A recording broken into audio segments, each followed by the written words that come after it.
He's a man that needs little introduction. He is the #1 strategy analyst in the world. He works for the ATP Tour, Australian Open, Wimbledon, the New York Times, and to me, he is arguably the most influential mind in tennis today. It is an awesome pleasure to have my friend, a superstar in tennis, Craig O'Shannessy. Welcome to Off Court. Jason, it's an absolute pleasure to see you again. Normally, we're having a great time in Hong Kong.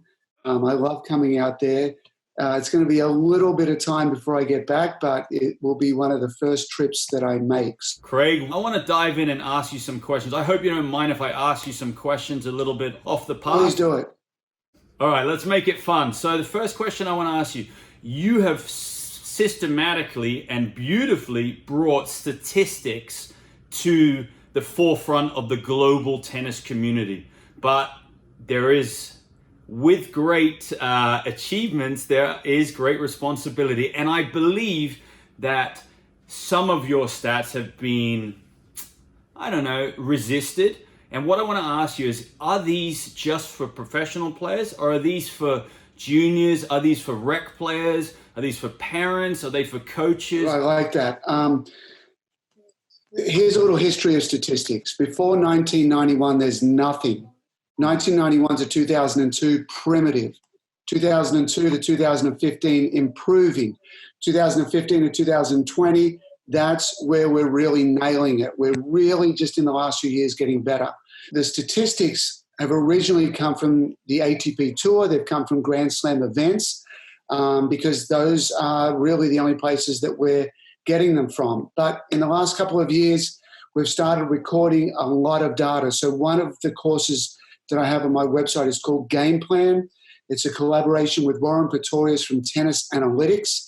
We have around 1 million points of junior tennis in 12s, 14s, 16s, 18s, college tennis.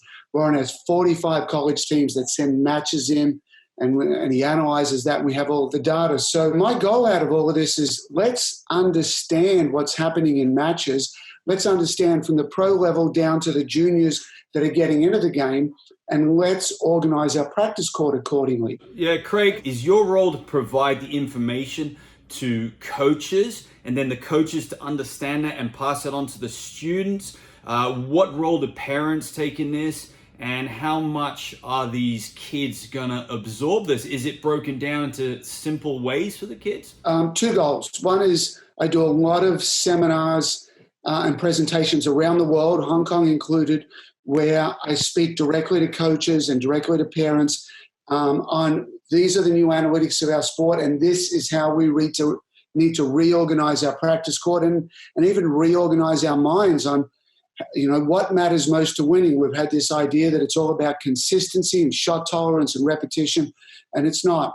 It's absolutely not. There's certainly some repetition that needs to be done to build a skill, but once you're in a match, we don't have serves. The 14th shot of a rally is not a serve. It's never a serve.